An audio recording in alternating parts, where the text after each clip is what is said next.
Alright, so welcome to my November devlog, I guess. I'm just going to talk about everything that I've done in November, which is basically since I started the project.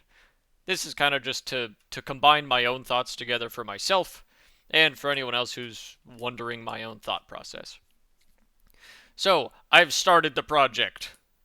There's not a whole lot here, but there's some here. It's cool. Originally, I used these. I got them from online, but I do like them. But my problem is that they're very static. And given that I'm going to have a lot of zooming in and out, as soon as you zoom in a whole lot, this doesn't work too well. Um, that and if they spun, it would just look kind of funny. Like especially the gas giants over here, my analogs for Jupiter, Saturn, etc. without rings, but they don't spin this way. They spin this way. So this should be the top, not the side. So I have rectified that with these. As you can see, this is in fact the top, and it does in fact spin the way that it's supposed to. I fixed the shadows, so that's nice. There was recently a glitch, but I think I fixed it. I don't know how I did, but I'll take it. Um, I've got the sun, and it looks nice. It's got this whole like corona on it. I've got these circles. These circles are basically representative of how large a single solar system is. There's, I think, like 10 slots total for planets and various points of interest. One, two, three, four. I think technically five, but there's not one here. And then 6, 7, 8, 9, 10. Okay, there's 11. I have a system in my head for how to create randomized solar system. It's going to be quite complicated, but I'm basically imagining different orbital planes allowing for different things in there, and the further you go out, the more spread out they become. Like these planets are much closer than these planets, but these planets are larger, at least in our solar system. That's what I'm replicating right now, obviously. Oh, I just realized I don't have the moon. Oops. Oh well, I'll do that later. Uh, so yeah, I've got this background. This background is a funny little thing that scales up with the camera size. I've got this galaxy which slowly turns more opaque as you zoom out, which is a nice little touch, though it does look a little awkward around the edges. I plan to eventually have multiple galaxies, but the reason why this is the hardest part is because there's a little thing called floating origin, and that basically means that this is not actually over here. This is actually the center of the world. And now over here is the center of the world. So I'm constantly shifting that around, which is a little bit complicated to do, but it means that as I do it, I can move really, really far away. I'm still moving to the right, and now I'm moving back to the left,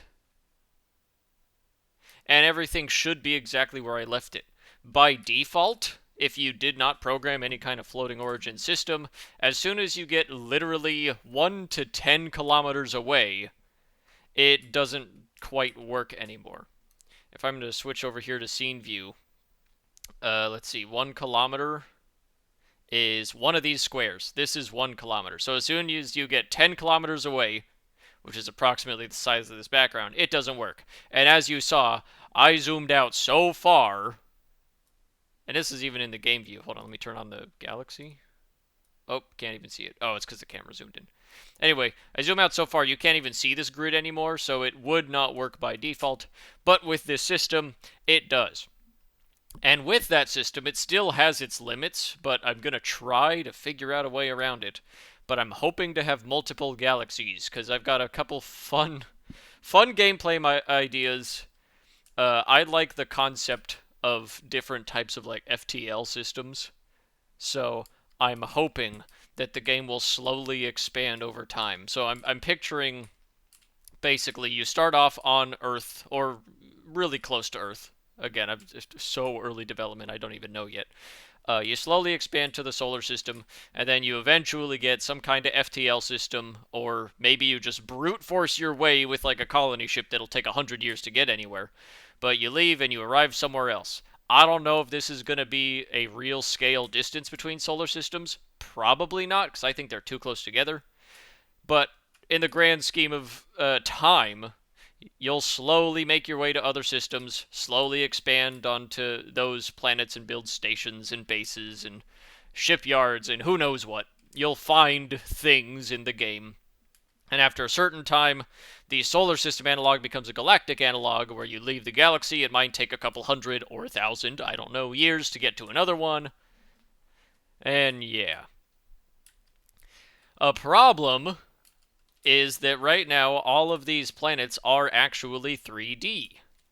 That's how I'm able to get them to look nice, because they're not just like 2D pixel art or anything. And that's how they can actually like spin. And I can even put them on angles and tilts, which I don't think I've done yet, but I plan on it, because in real life, I think it's either Uranus or Neptune is at like almost a 90-degree angle. For now, they're all just at 0, but I think that'll look cool eventually. So then, another part of this system of circle is going to be like gravitational interference. I want to have that as a mechanic. Not exactly sure how it's going to be used in gameplay terms, but I think at a certain point, I want gravity to interfere with FTL systems. So you would have to leave the gravitational influence of a solar system, or maybe a planet or something, in order to activate at least early FTL systems. So it would slow down a lot of time.